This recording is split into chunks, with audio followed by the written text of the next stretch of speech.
Depois de 1808 e 1822, Laurentino Gomes traz-nos 1889. É mais um olhar sobre o fim do Império Português e o nascimento do Brasil. Palavra de escritor, sejam bem-vindos.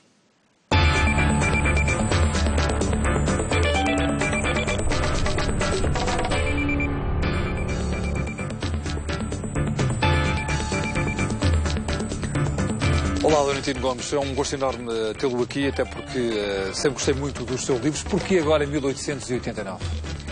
Essa data é fundamental para entender o Brasil de hoje, né? Essa trilogia que eu encerro com a publicação desse livro, ela diz respeito ao nascimento do Estado Nacional Brasileiro. 1808, que é a ida da corte portuguesa para o Rio de Janeiro, e ali começa uma transformação profunda e acelerada que levaria a 1822, o ano da independência. E aí o Brasil se torna uma excentricidade na América. Ele permanece como monarquia, nós tivemos 2 imperadores, por mais 67 anos.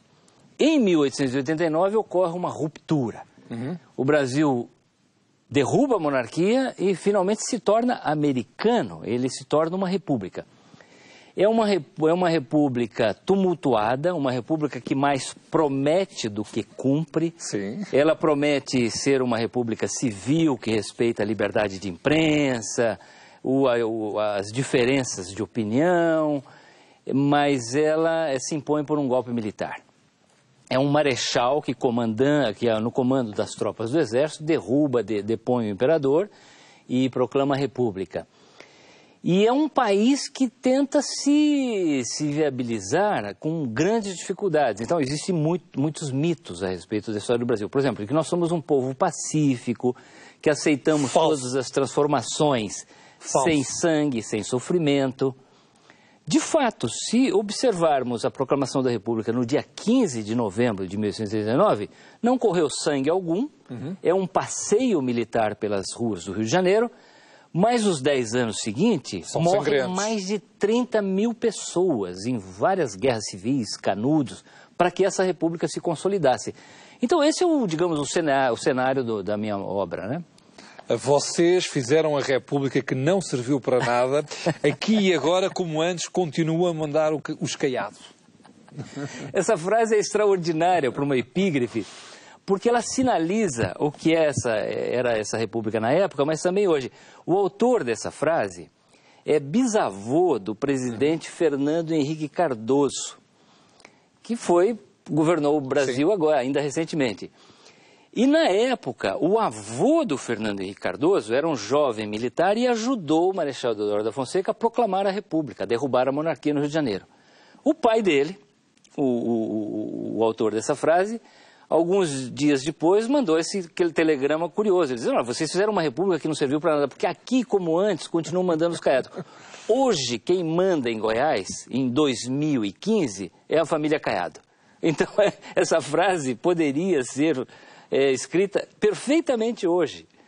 Porque realmente são oligarquias regionais que se perpetuam no poder ao longo de muitos séculos e impedem que essa república cumpra suas promessas. Porque a construção do Brasil ela é imperial, é uma oligarquia, uma nobiliarquia.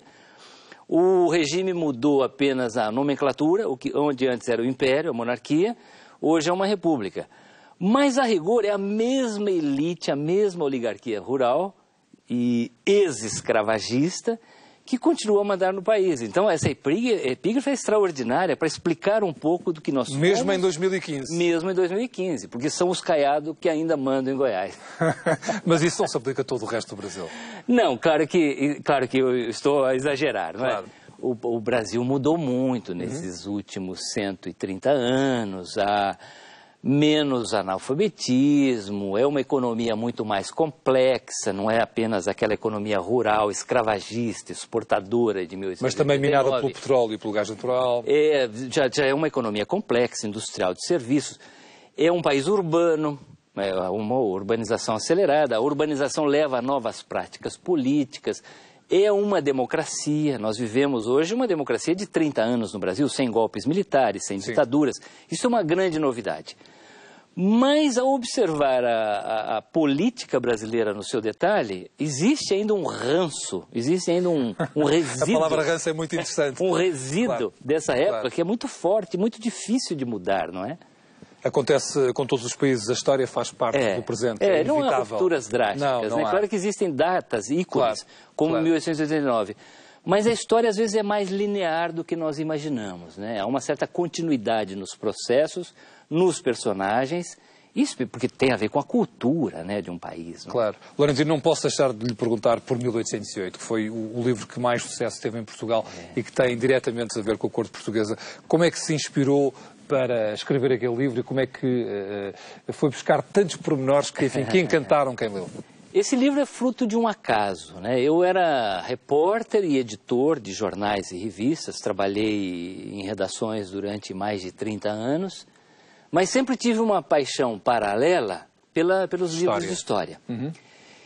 E em 2007, eu trabalhava na revista Veja, que é a nossa principal Sim. revista de circulação Muito lida em semanal, Portugal muito também. lida, e havia um projeto de publicar uma série de edições especiais sobre história do Brasil que seriam distribuídas de brinde para os leitores. E eu fiquei encarregado de fazer a história da corte portuguesa no Rio de Janeiro. O projeto foi cancelado. Não se ofereceu, foi-lhe atribuído. Foi. Era uma obrigação corporativa. E o projeto foi cancelado. Num primeiro momento, isso me gerou muita frustração. Mas eu já estava fascinado com aqueles personagens do acontecimento. Dom João, a Carlota Joaquina, uma mulher muito forte, um rei que não tomava banho, que comia quantidades monumentais de franguinhos passados na manteiga. Sim. Muito gordo, muito indeciso. E aí eu decidi transformar esse projeto corporativo frustrado num projeto pessoal. E publiquei o livro 1808. O que eu não imaginava, jamais que acontecesse, é que se tornasse um best-seller. Então eu fui capturado por um fenômeno que eu intuía, mas a respeito do qual eu não tinha certeza. E aí isso me obrigou a me tornar escritor. Então eu abandonei a vida nas redações. Sim. E passei a escrever livros de história do Brasil. Eu assumi uma nova identidade. Mesmo? Mas é assim tão diferente? Não é não. Isso também é um exagero meu, né? Eu continuo a ser jornalista e repórter. Só que agora o que mudou, na verdade, foi o formato. Antes eu fazia revistas e jornais e hoje eu faço livros e reportagens. Mas a essência do meu trabalho é o jornalismo, é a não ficção. Claro. Às vezes as pessoas me perguntam, você gostaria de fazer um romance, uma ficção? Eu acho que eu não tenho talento para tanto. Eu prefiro ficar nesse terreno, que é um terreno que eu domino relativamente bem, que é o da reportagem e da não ficção. Claro. Até porque a história tem um componente de ficção também, não é? Inevitável. São escolhas que nós fazemos ao narrar um personagem, um acontecimento, e que tem um componente estamos a seccionar, sim, absolutamente. A sua disciplina jornalística é idêntica à sua disciplina de escritor? Sim, eu acho que tem um planejamento prévio. Eu acho que o jornalista precisa ser disciplinado, né? Se você não se planeja... Nem sempre são. Nem sempre são. Nem sempre são. Mas o jornalista que não se planeja e parte para uma reportagem sem saber exatamente qual vai ser o resultado, ou ele trabalha demais ou trabalha de menos. Sim.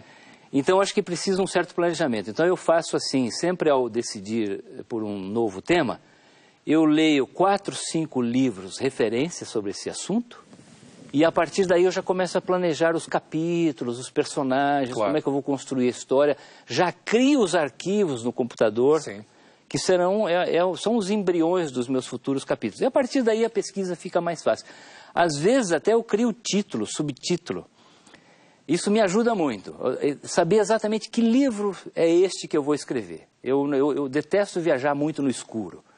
Então isso funciona como uma baliza pela qual eu viajo a partir de então. É muito mais matemático do que musical, em que as notas vão aparecendo e nós vamos indo atrás das personagens. Eu acho que as pessoas, os leitores, às vezes tendem a achar que a literatura, o mundo dos livros é muito inspiração, baixa musa, inspiradora. É muita transpiração. Não, é preciso planejar muito, estudar muito, reescrever várias vezes. Então, o livro muda muito no final. Sim. Às vezes, 1, 2 meses antes da publicação, eu estou reescrevendo e eliminando ou juntando Essa é a parte inteiros. mais frustrante, quando se pega em 50, 60 folhas e se atira para o lixo para reescrever. E às vezes até o livro me cansa. E às vezes eu releio tantas vezes que eu não aguento mais ler o meu livro. Então isso é perigoso, porque esse é o momento... Isso acontece somente na parte final. Se eu desisto do livro, saem muitos erros de revisão. Então esse é um momento que exige muita disciplina e muita atenção. Claro. Porque o livro já me cansou. Assim, eu me encanto com ele no começo, quando eu estou escrevendo. Né? Os romancistas dizem que é a altura em que querem matar todas as personagens.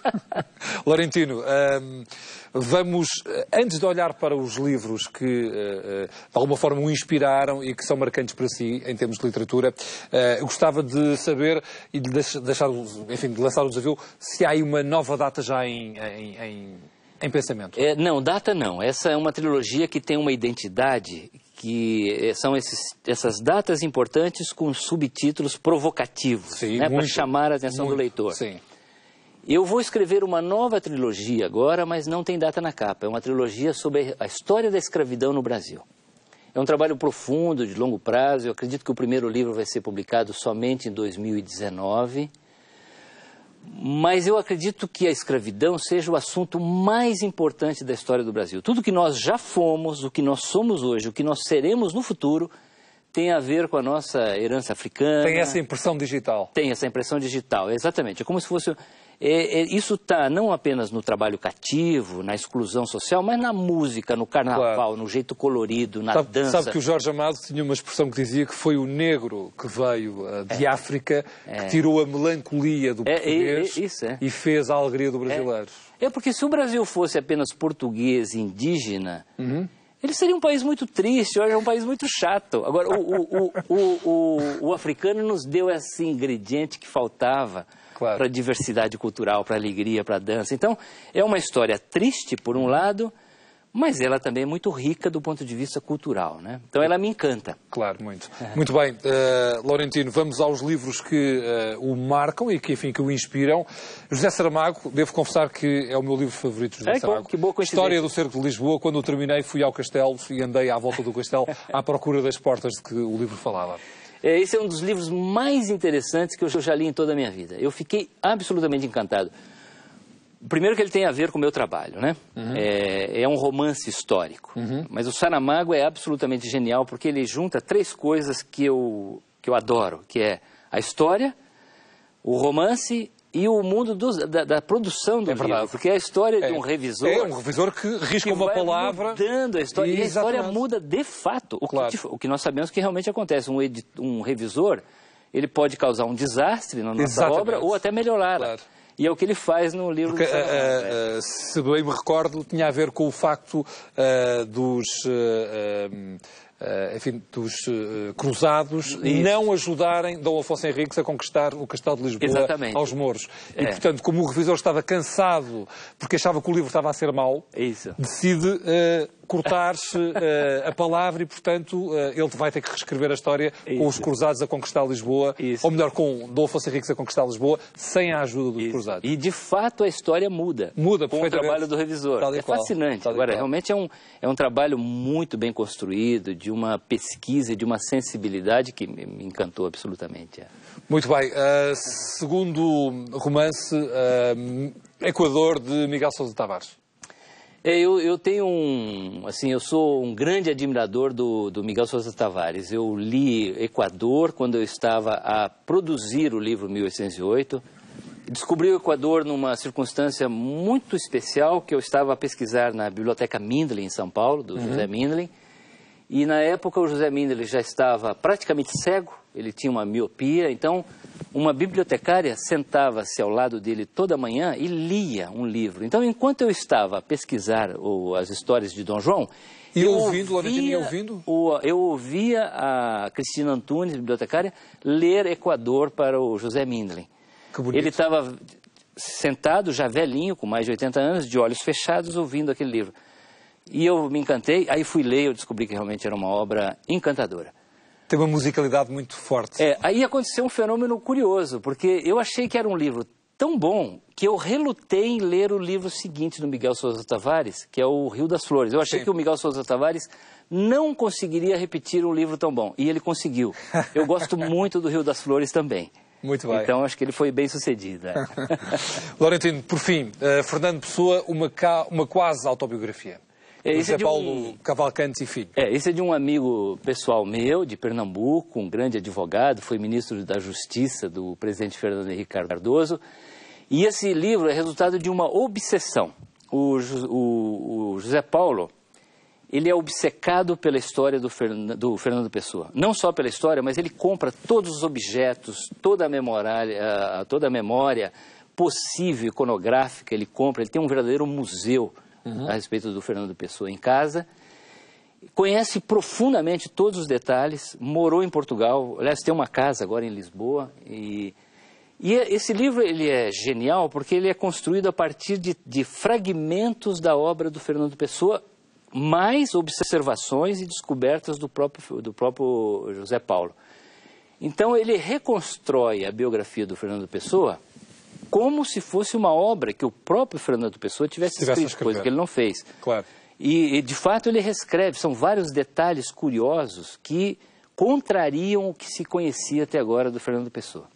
Então é uma obra muito bonita, muito poética, é uma obra encantadora. Fica a proposta. Laurentino Gomes, muito obrigado por ter vindo à Palavra dos Escritores. Até à próxima. E em 2019 voltaremos a falar agora sobre as coisas.